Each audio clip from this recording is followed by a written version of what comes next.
Bonjour à tous et bienvenue sur ce premier épisode d'une série de vidéos consacrée aux empereurs romains.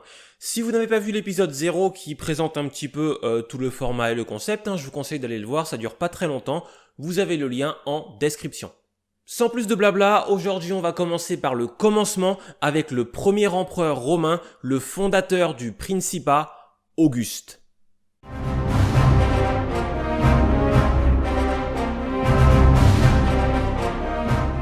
Auguste naît à Rome le 23 septembre de l'année 63 avant notre ère sous le nom de Caius Octavius Turinus, que l'on appelle plus couramment Octave en français. Son père porte le même nom que lui, Caius Octavius Turinus. Il n'est pas patricien, mais fait partie d'une riche famille de chevaliers romains. Il fait même une brillante carrière politique puisqu'il est le premier romain de l'ordre équestre à entrer au Sénat. Malheureusement, il va décéder en -59 alors qu'Octave n'est âgé que de 4 ans. Octave est alors élevé par son beau-père et bien sûr par sa mère. Sa mère justement, Atia Balba Caesonia, est la fille de Julia, la sœur de Jules César. Ce qui fait d'Octave le petit-neveu de Jules César. Par sa famille maternelle et plus tard par son adoption par César, Octave appartient à la gens des Julii, une famille patricienne alors peu importante et peu prestigieuse. Pour pallier à cela, César va faire remonter les origines de sa famille à Iule, qui est l'autre nom d'Ascagne, le fils d'Énée. Et étant donné que celui-ci est d'après la légende le fils de Vénus, César donne carrément des origines divines à sa famille. Son appartenance à la famille de César permet au jeune d'Octave de recevoir l'éducation d'un jeune noble, qui le prépare à l'exercice de responsabilités civiles et militaires. Il apprend entre autres l'histoire de Rome, le droit, l'art oratoire et la rhétorique, et reçoit également une éducation physique et un entraînement au maniement des armes, même si c'est loin d'être ce qu'il préfère. Octave est plutôt féru de philosophie. Il faut dire que durant sa vie, il aura pas mal de problèmes de santé, ce qui ne doit pas le motiver à faire du sport. Il serait sujet à des crises d'épilepsie, il digère mal, boite de la jambe gauche et souffre d'une légère paralysie de la main droite. Mais malgré tous ces problèmes, Octave dispose d'une énergie peu commune. C'est un acharné du boulot. Il est retors, intelligent, malin et ne ménage pas ses efforts. En amour non plus d'ailleurs, il paraît qu'il a tellement de conquêtes qu'on ne peut pas les compter. Et il semblerait qu'il ne se soucie pas trop de savoir si ses conquêtes sont déjà mariées ou fiancées. D'après Suétone, il aurait même tendance à séduire les femmes de ses adversaires politiques pour leur soutirer des informations. Qui a dit qu'on ne pouvait pas lier plaisir et travail ? En ce qui concerne ses conquêtes plus officielles, Octave se marie 3 fois. Une première fois en novembre -43 en épousant Claudia, la belle-fille de Marc-Antoine, alors qu'il était lui-même déjà fiancé à une autre femme, mais ça, ce sont des détails. Ce mariage est surtout politique et ne va pas durer puisqu'Octave va répudier Claudia 2 ans plus tard, sans que le mariage n'ait été consommé. Il faut dire que Claudia avait 13 ou 14 ans au moment de ce mariage. Octave ne perd pas de temps puisqu'il se remarie durant l'hiver 40-39 avant Jésus-Christ avec Scribonia, qui appartient à la famille de son ancien rival, Sextus Pompée. Mariage là encore politique, mais de cette union naîtra le seul enfant biologique d'Octave, sa fille Julia. Mais il ne semblait pas beaucoup apprécier sa femme, car d'après Suétone, il divorce le jour même de la naissance de sa fille, car, je cite, « il est écœuré par le caractère insupportable de sa femme ». Son 3e et dernier mariage est cette fois dicté par l'amour, et on peut dire qu'Octave a eu un sacré coup de foudre, puisqu'il va carrément enlever Livia Drusilia à son mari, Tiberius Claudius, alors que celle-ci est enceinte dudit mari. Mais cela ne l'empêche pas de l'épouser le 17 janvier de l'année 38 avant Jésus-Christ. Livia accouche 2 ou 3 mois plus tard de son second fils, Drusus, car elle est déjà la mère d'un garçon, Tibère, le futur empereur. Leur mariage va durer 52 ans jusqu'à la mort d'Octave. Ah oui, j'ai oublié de vous préciser, mais pour les empereurs, les histoires de famille, de kidnapping, de mariage bizarre, c'est monnaie courante, donc ne soyez pas surpris, ça va pas du tout se calmer par la suite. Maintenant qu'on a présenté le bonhomme dans les grandes lignes, on va voir un petit peu plus en détail comment on est passé d'un jeune homme boiteux au chef militaire de l'un des empires les plus puissants de l'histoire.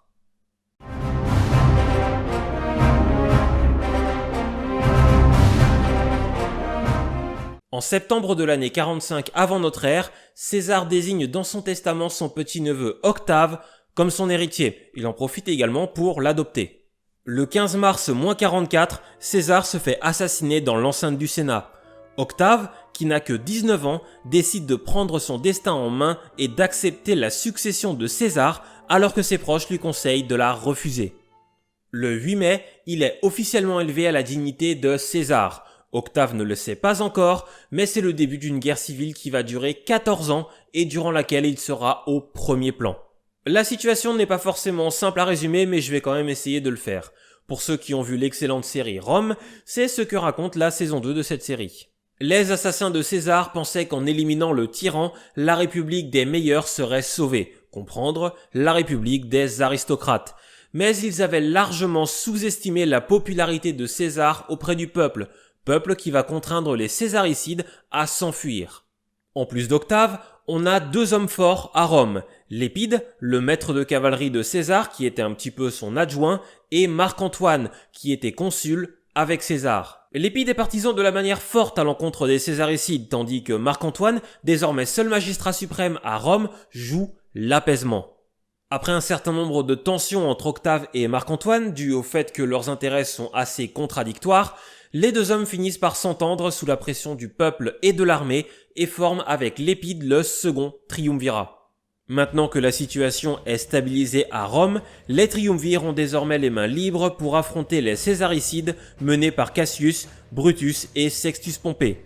Ces derniers se sont réfugiés en Orient où ils profitent des richesses de la région pour lever des troupes et devenir de plus en plus menaçants. Après plusieurs combats et de nombreuses intrigues politiques, les assassins de César sont définitivement vaincus en -36 et Sextus Pompée, seul survivant, est assassiné l'année suivante. La résolution de ce conflit a également pour conséquence l'éviction de Lépide, qui est contraint de se retirer de la vie publique, mais qui conserve sa vie, ce qui est déjà pas mal. Octave et Marc-Antoine restent donc les deux hommes forts de Rome. Ils vont d'abord se partager l'empire de façon pacifique, le temps pour chacun de régler ses problèmes personnels. Octave reçoit l'Occident et Marc-Antoine l'Orient. Mais des tensions ressurgissent en 33 avant Jésus-Christ et vont conduire au dernier épisode de cette guerre civile. C'est finalement Octave qui l'emporte à l'issue de la bataille d'Actium en -31 et le suicide de Marc-Antoine l'année suivante laisse Octave seul maître de Rome. Mais que faire de cette victoire ? Eh bien, c'est là tout le génie politique d'Octave. En janvier -29, il demande au Sénat de fermer les portes du temple de Janus, ce qui célèbre la fin officielle de la guerre civile. Octave se place ainsi en restaurateur de la paix et de nombreuses cérémonies et festivités le célébrant sont organisées à Rome. À ce stade, il semble qu'Octave n'avait préconçu aucun plan d'ensemble. C'est en tout cas ce que laissent penser Suétone et Dion Cassius, qui parlent même de débat au sein de son entourage. Octave va alors manœuvrer habilement. Il va s'afficher au premier plan de la cité, tout en respectant et en restaurant les institutions de la République. Mais ces institutions imposent des limites qui ne conviennent pas vraiment à Octave. Il va d'abord effectuer le recensement de la population, ce qui n'avait pas été fait depuis -70, et ce qui va lui permettre de réviser l'album sénatorial. Il va donc en profiter pour écarter environ 200 sénateurs qui lui sont plutôt hostiles. Par cette manœuvre légale, en plus de reconstituer le Sénat, il s'assure de sa fidélité.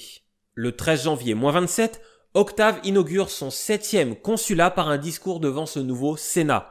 Il rappelle qu'il a ramené la paix à Rome et remplit toutes les missions que Rome lui avait confiées. Il termine en remettant solennellement tous ses pouvoirs au Sénat. Évidemment, c'est une manœuvre totalement calculée. Le 16 janvier, comme l'avait prédit Octave, le Sénat le rappelle et le supplie de ne pas abandonner la cité à son sort. Il lui offre le gouvernement des provinces des Espagnes, des Gaules, de Syrie et d'Égypte, qui sont les provinces les plus turbulentes de l'Empire, mais aussi les provinces dans lesquelles se trouve l'essentiel des légions. Octave reçoit également plusieurs honneurs dont un nouveau nom, Auguste. C'est un nom lourd de sens car avant lui, aucun homme ne l'avait porté. C'est un nom qui emprunte assez largement au vocabulaire religieux. Ce nom vient du mot Augustus qui qualifie un individu dont l'influence est supérieure aux réalités. Ce nom d'Auguste exprime la supériorité politique d'Octave. Auguste détient désormais la réalité du pouvoir, et ce sans avoir officiellement rompu avec les institutions républicaines. La date du 16 janvier -27 est aujourd'hui la date qui est retenue par les historiens comme étant le début de l'Empire. Sous couvert de restauration républicaine, c'est en fait une monarchie déguisée. Par la suite, Auguste va sans cesse renforcer son pouvoir, mais discrètement, pour ne pas choquer ses contemporains. Il manœuvre habilement et devient le premier bienfaiteur de Rome. En plus de tous ceux que j'ai cités, Auguste reçoit par la suite les titres de princeps, d'imperator, les pouvoirs du consul, du censeur, du tribun de la plèbe, un imperium proconsulaire, etc., etc. Il recevra même le titre de père de la patrie en -2. Bref, il cumule entre ses mains tous les pouvoirs de la République.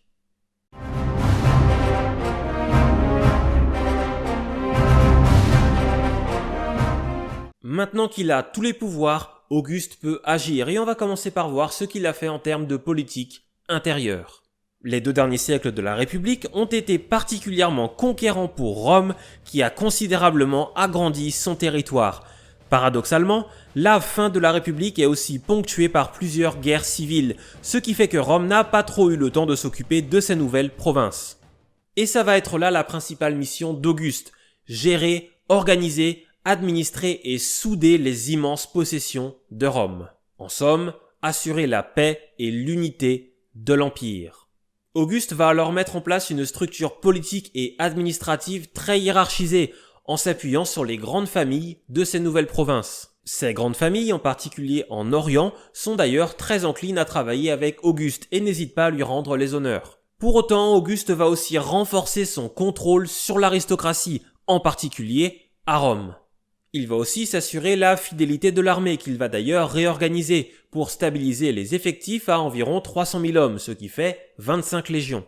Il va aussi créer la garde prétorienne chargée de protéger l'empereur. J'ai d'ailleurs fait une vidéo là-dessus, si le sujet vous intéresse, lien en description.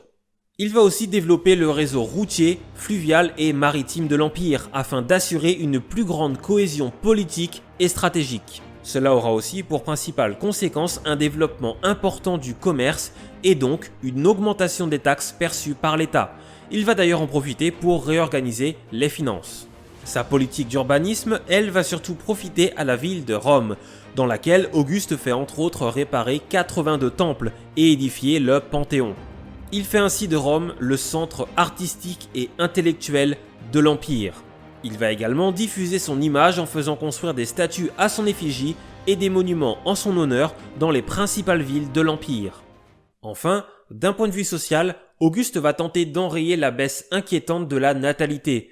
Pour cela, il promulgue un certain nombre de lois sanctionnant le célibat et l'adultère et met en place un système de récompense pour les familles qui ont beaucoup d'enfants. Mais la crise de la fin de la République a entraîné un déclin des valeurs morales des anciens, y compris au sein de la famille, ce qui fait que les adultères et les divorces explosent. Et les lois promulguées par Auguste pour tenter d'enrayer ce phénomène ne vont rien changer à cette tendance.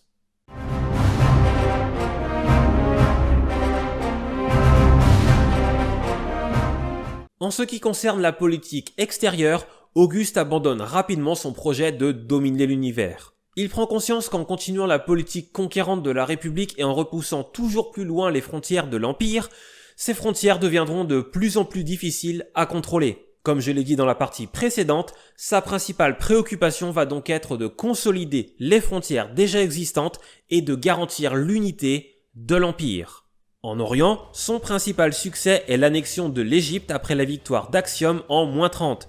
Grâce à la diplomatie, il va aussi mettre la main sur la Galatie en -25 et sur la Judée en 6. En Occident, il va pacifier les dernières zones qui ne le sont pas encore. Cela concerne surtout le nord de l'Espagne et les Alpes.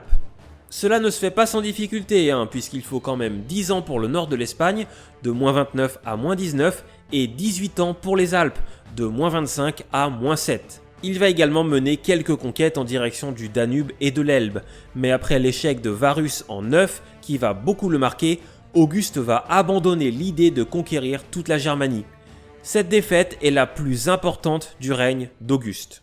Après cette défaite, Suétone nous raconte que le vieil empereur, qui est quand même âgé de 72 ans, se frappait parfois la tête contre les portes en criant « Varus, legiones rede, Varus, rends-moi mes légions ». Il se serait même laissé pousser la barbe et les cheveux pendant plusieurs mois. La perte de 3 légions est un coup très dur pour l'Empire, mais malgré son apparente détresse, Auguste va réagir immédiatement.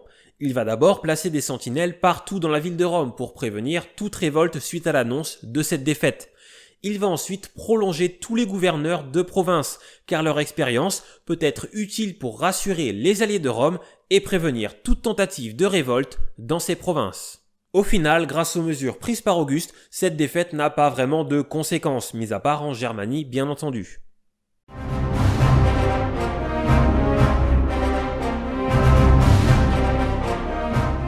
La succession va occuper l'esprit d'Auguste pendant une bonne partie de son règne. En -24, Auguste tombe gravement malade et estime qu'il a de grandes chances de mourir. Il va donc se chercher un héritier et un successeur comme le ferait n'importe quel citoyen romain. Il a aussi conscience que sa disparition sans héritier risquerait de provoquer un vide politique et potentiellement une nouvelle guerre civile. Il pense d'abord à Marcellus, son jeune neveu, qui est le fils d'Octavie, la sœur d'Auguste, et le mari de Julie, la fille unique d'Auguste. Oui, toujours ces histoires de famille un peu bizarres. Il ne néglige pas non plus Tibère, le fils de sa femme, même s'il place Marcellus au premier plan. Il charge en plus Agrippa, l'un de ses amis les plus proches, en qui il a toute confiance, d'assister Marcellus, car celui-ci est encore un peu jeune pour gouverner seul. Mais contre toute attente, Auguste va miraculeusement se remettre de sa maladie, tandis que c'est le pauvre Marcellus qui lui va mourir de maladie durant l'été -23. Bon, pour la suite, accrochez-vous bien, c'est un peu le bordel. Après ces événements, Auguste va de plus en plus associer au pouvoir la Domus Augusta, c'est-à-dire sa famille élargie. Agrippa, son ami le plus proche avec qui il a été élevé, va progressivement gouverner avec Auguste. Il reçoit même l'imperium et la puissance tribunicienne, ce qui fait que juridiquement il est l'égal d'Auguste. Pour intégrer plus officiellement la famille, Agrippa épouse Julie, la fille d'Auguste et la veuve de Marcellus. Cela marque une étape fondamentale dans l'affirmation du caractère dynastique du principat. Mais malheureusement, Agrippa meurt en l'an 12 avant notre ère. Parallèlement à cela, Tibère et Drusus, les deux fils issus du premier mariage de la femme d'Auguste, se voient confier de plus en plus de responsabilités et de missions qu'ils remplissent avec brio.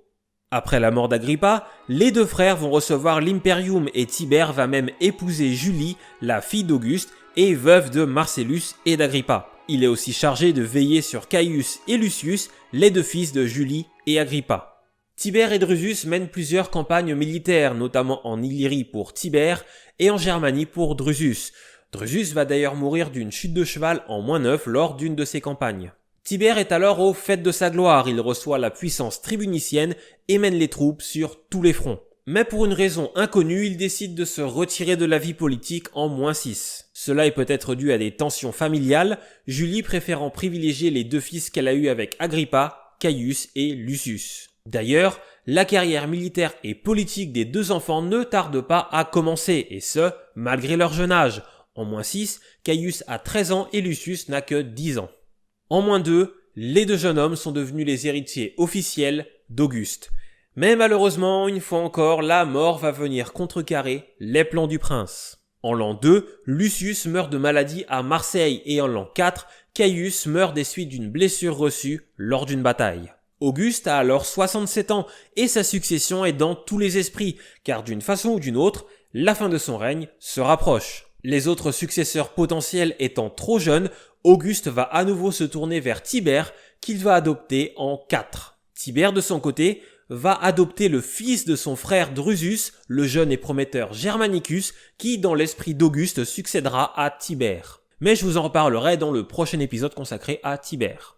Pour l'heure, Tibère est au premier plan. Il seconde Auguste et mène plusieurs campagnes militaires difficiles mais victorieuses en Germanie et en Illyrie. En 13, tous les pouvoirs de Tibère sont reconduits. La collégialité entre le prince et son héritier est parfaite, ce qui laisse espérer une succession sereine. L'année suivante, en 14, Auguste est pris de violents maux de ventre et comprend que son heure est venue. Sa dernière action est de se rendre à Nola, dans la maison familiale dans laquelle son père était mort, alors qu'Octave n'était âgé que de 4 ans. Auguste rend son dernier souffle dans cette maison le 19 août 14, à l'âge de 76 ans.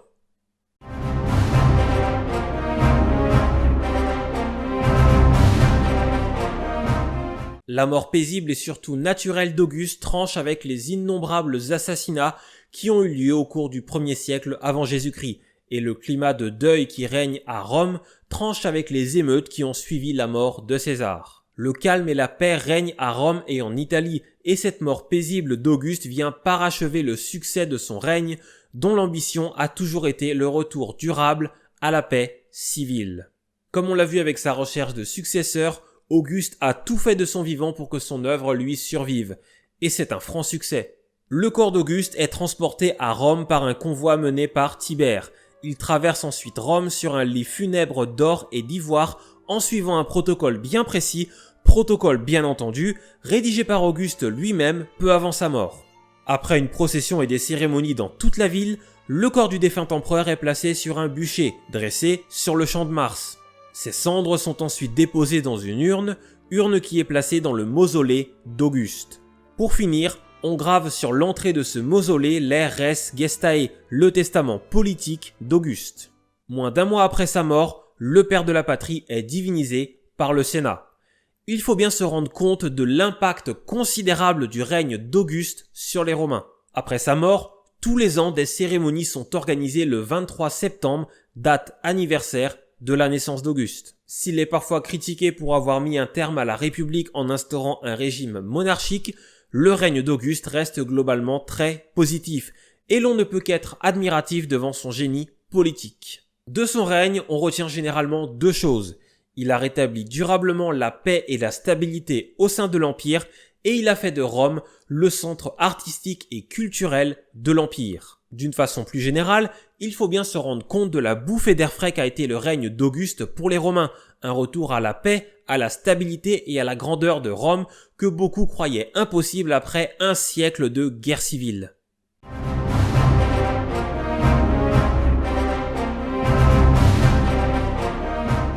Auguste a réussi à mettre fin aux troubles et à instaurer un nouveau mode de gouvernement tout en se plaçant dans la continuité du régime précédent. Certains historiens ont pu critiquer l'instauration un peu fourbe de ce régime autoritaire, mais personne ne remet en cause l'importance et l'impact du règne d'Auguste. Et puis la République, surtout sur la fin, c'était quand même une oligarchie, il ne faut pas l'oublier, c'était pas non plus la démocratie la plus libérale. Auguste est souvent considéré comme l'une des personnalités les plus influentes de l'histoire. Rien que ça. Merci à tous d'avoir regardé ce premier épisode sur l'histoire des empereurs romains. J'espère qu'il vous a plu. N'hésitez pas à me dire en commentaire si vous avez aimé, si vous aimeriez voir certaines choses changer ou évoluer.